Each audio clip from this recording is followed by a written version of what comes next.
मैं बोलता हूँ आप नहीं है, मैंने आपको सर्टिफिकेट कब दे रहा हूँ? आप दिन भर टेलीविजन पे पक्षपात।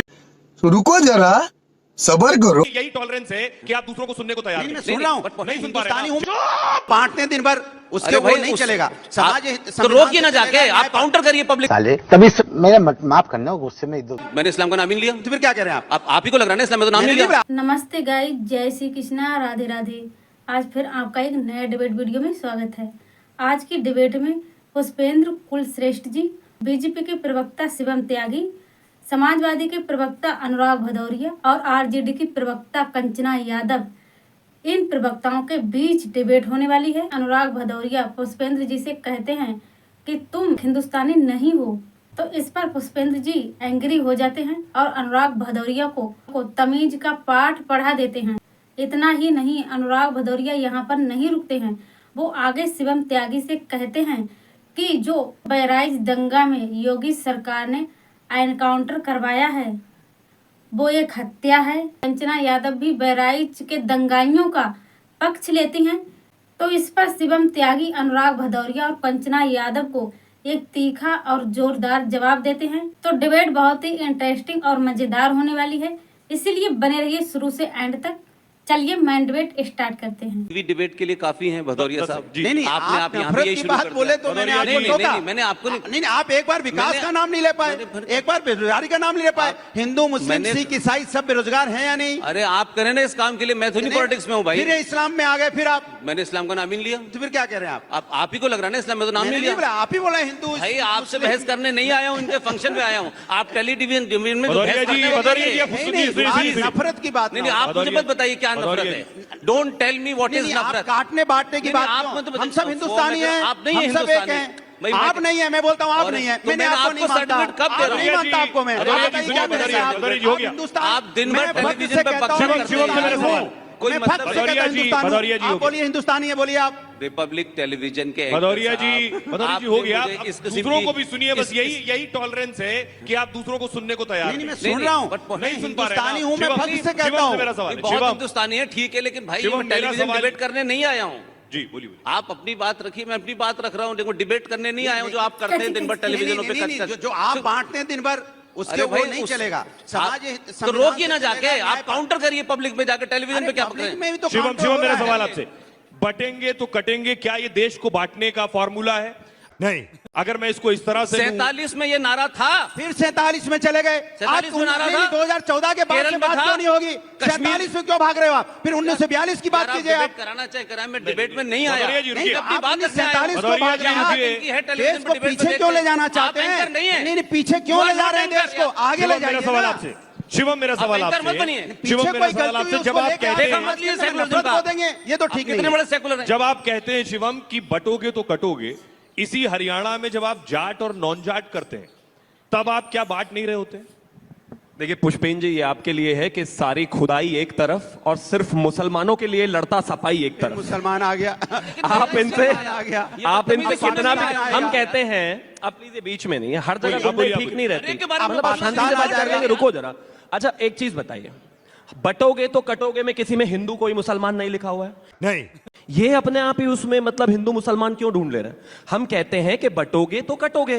भाई यही तो हमारी दादी नानी मौसी चाची कहती थी कि बेटा एक रहना है, परिवार में एक रहना है, भाइयों को एक रहना है, बहन भाइयों को एक रहना है। अगर एक नहीं रहोगे तो बाहर वाला फायदा उठा लेगा। ये बड़ी अच्छी बात कही आप। इसी बात को हम कह देते हैं, तो पता नहीं समाजवादी वालों को इतनी दिक्कत क्यों हो जाती है। अब आपका जाट और नॉन जाट पर आता हूं। मैं मानता हूं कि भारतीय जनता पार्टी को हरियाणा में 36 बरादरियों ने वोट दिया है। हर जगह जिस जाट बेल्ट डोमिनेटेड जिसको कहा जाता था, वहां भी 17 में से 9 सीटें भारतीय जनता पार्टी को मिली है। तो हम तो जाट नॉन जाट कर नहीं रहे, हम तो अगड़ा पिछड़ा कर नहीं रहे। ये पीडीए वाले जिनके मतलब पीडीए के पूरे फॉर्म में भी अगड़ा नहीं है, वो यहां कहते हैं कि हम बांट रहे हैं। हम बांट नहीं रहे हैं जी, बहुत साफ है। अगर आदरणीय प्रधानमंत्री जी ने कहा है कि अगर बटोगे तो सत्ता की मलाई कोई और खाएगा, बिल्कुल ठीक है। बटोगे तो कटोगे, बिल्कुल ठीक है। और ऐसा ही होना चाहिए। एक समाज को, एक परिवार को, एक घर को, एक देश को बंटने की आवश्यकता नहीं है। लेकिन हैं कुछ लोग जिनकी विचारों की पार्टियां, पॉलिटिकल पार्टियां ये जाति के नाम पर बनी हुई हैं। अब वो इसके अलावा और कर भी क्या सकता है? कंचना जी, जी शायद शिवम त्यागी जी योगी जी को अपना नेता मानते हैं, गिरिराज सिंह जी को अपना नेता नहीं मानते हैं, क्योंकि गिरिराज सिंह ने साफ साफ आज कहा है, आज उनकी यात्रा निकल रही है, हिंदू सम्मेलन, हिंदू मिलन कुछ यात्रा निकल रही है, हिंदू जगाओ यात्रा निकल रही है, उसमें साफ साफ उन्होंने कहा है कि बटोगे तो कटोगे मत। हिंदुओं के लिए मैसेज है कि हिंदुओं बटो नहीं। तो इसमें भी क्या बुराई है? आप शायद एक को अपना नेता मानते हैं, एक को नहीं मानते हैं, लेकिन आज हम जो घटनाएं देख रहे हैं, चाहे वो अभी चल रहा बहराइच का केस देख लें, उसमें जो हत्या हो रही है, जो मर्डर हो रहा है पुलिस के द्वारा, नॉर्मल लोगों के द्वारा, ये जो हत्या मर्डर हो रही है, हमें दिख रहा है ये अपराध एक नॉर्मल चलते फिरते हुए लोग कर रहे हैं, उनके अंदर ये चीज भरा हुआ है। लेकिन प्रेरित कहां से होते हैं? प्रेरित होते हैं गिरिराज सिंह जैसे लोगों से, योगी आदित्यनाथ जैसे लोगों से। इसे पार्टी की मीटिंग समझ के फंस गया। यानी आप कह रही सरफराज ने रामगोपाल मिश्रा पर गोली चलाई, ये गिरिराज सिंह से प्रेरित था?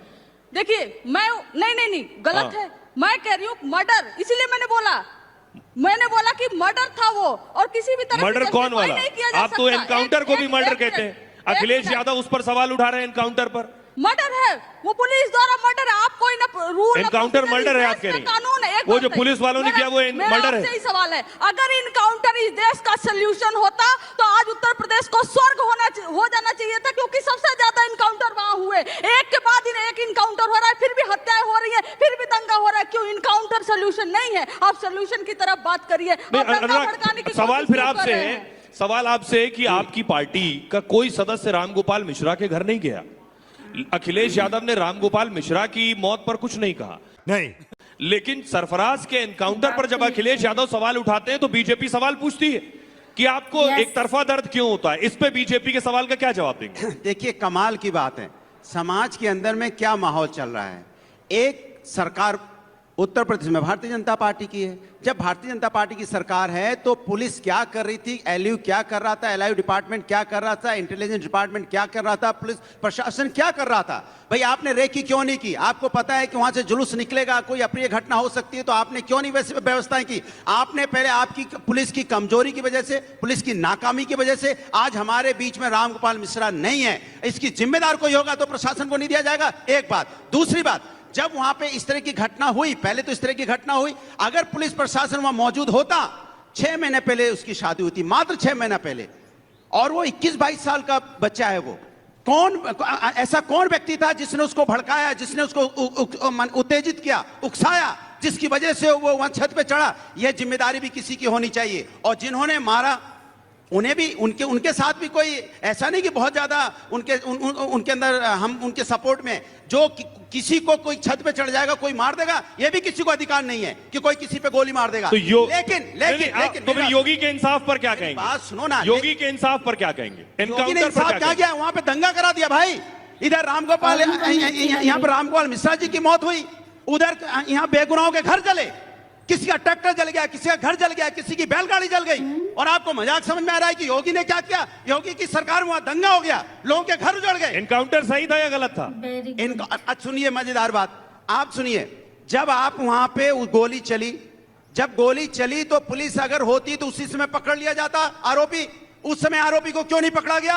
मेरा सवाल सीधा सा है, उसी समय आरोपी को पकड़ना चाहिए। आरोपी कैसे निकल गया वहां से? कैसे निकल गया आरोपी? इसका जवाब तो सरकार को देना पड़ेगा ना। फिर उसके बाद आपसे जब सवाल उठता है, ना अभी एसएसपी वहां से सस्पेंड, ना डीएम सस्पेंड, ना कमिश्नर सस्पेंड, ना कोई कार्रवाई होती है, फिर इसका मतलब? शिवम जवाब दे।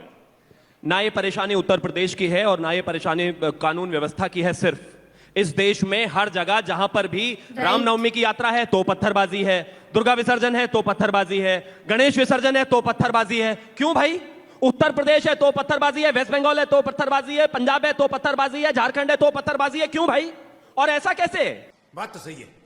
ये हर जगह क्यों हो रहा है? ऐसा नहीं है कि झंडा उखाड़ दिया तो इसलिए गोली मार दी। अरे झंडा उखाड़ दिया तो गोली मार दोगे क्या? कमाल बात हो गई। झंडा उखाड़ दिया उसके बाद पुलिस नहीं है क्या? छोड़ दीजिए इस बात को भी। आप मुझे एक चीज बताइए, ये सिर्फ इतना नहीं है, बार बार मैंने अपने देश में हर तरह के प्रोसेशन निकलते हुए देखे। ईद पे भी प्रोसेशन निकलता है, और इसके अलावा और जो उनके त्योहार है उन पर भी प्रोसेशन निकलता है, लेकिन कभी उनको तो कभी किसी चीज की जरूरत नहीं पड़ी, उनको तो सिक्योरिटी की जरूरत नहीं पड़ी। शिवम त्यागी ने तो कभी पत्थर उठाकर नहीं मारा। अगर उनको खतरा नहीं है तो मुझे खतरा क्यों है? मुझे पुलिस क्यों चाहिए अपना त्योहार मनाने के लिए? नहीं चाहिए भाई। वो अपने आप ही समझ ले तो बहुत साफ हो 10 सेकंड जाएगा। और अब रही, रुकिए, अब रही सरफराज की। अनुराग, 10 सेकंड। इन्होंने कहा कि सरफराज का जो है हत्या है और वो प्रेरित है भारतीय जनता पार्टी के नेताओं से। ये कुछ लिस्ट है। भारत यादव, ध्रुव त्यागी, गंगाराम, अंकित सक्सेना, किसान भरवाड़, कमलेश तिवारी, उमेश कोले, कन्हैया मित्तल, रिंकू शर्मा, रुपेश पांडे, रतन लाल, हर्षा, प्राची, निकिता, विष्णु गोस्वामी, चंदन, प्रशांत, नीरज ट्विंकल। इसमें 2-2 साल की बच्चियां भी हैं जिनको मॉब लिंच किया गया। इनके पीछे कौन सा प्लान है भाई? इस पूरी दुनिया में लिंचिंग एक ही जगह से क्यों हो रही है? पत्थरबाजी एक ही तरफ से क्यों होती है? और ऊपर से ये समाजवादी वाले आ जाते हैं। प्रॉब्लम साफ है। जो मुस्लिमों का वोट चाहते हैं, जो उनकी तरफ चाहते हैं, उनका एजेंडा बहुत क्लियर है। हिंदुस्तान में उत्तर प्रदेश में अखलाक की लिंचिंग हुई थी, यही समाजवादी के लोग थे। इन्होंने बाकायदा उसको 30 लाख तो दिए ही दिए, उसके 3 भाइयों तक को भी मुआवजा दिया। पूछना जरा इनसे कभी किसी और को दिया? अनुराग जी, एक और चीज कहना चाहता हूं, मुजफ्फरनगर में जब दंगा हुआ, ये वही लोग थे कि इन्होंने एक सरकारी ऑर्डर निकाला था जिसमें यह कहा था कि दंगे में प्रभावित होने वाले मुसलमानों को सरकार 5 लाख देगी। आपसे क्या ही उम्मीद करेंगे भाई? हम कोई उम्मीद नहीं। हर बार हिंदुओं के प्रोग्राम में, कार्यक्रम में, दुर्गा पूजा हो या दुर्गा विसर्जन हो या दीपावली हो या होली हो, कोई भी हिंदुओं का ऐसा फेस्टिवल नहीं जाता जिसमें दंगा ना हो। और ये दंगाई एक पक्ष के क्यों होते हैं? और हिंदुओं को ही अपना त्योहार मनाने के लिए पुलिस सिक्योरिटी क्यों चाहिए होती है? तो ऐसी मोर डिबेट वीडियो देखने के लिए हमारे चैनल को सब्सक्राइब करें, वीडियो को लाइक करें, ज़्यादा से ज़्यादा शेयर करें और अपना ओपिनियन कमेंट बॉक्स में ज़रूर दें। मिलेंगे हम नेक्स्ट वीडियो में, तब तक के लिए जय हिंद, जय भारत।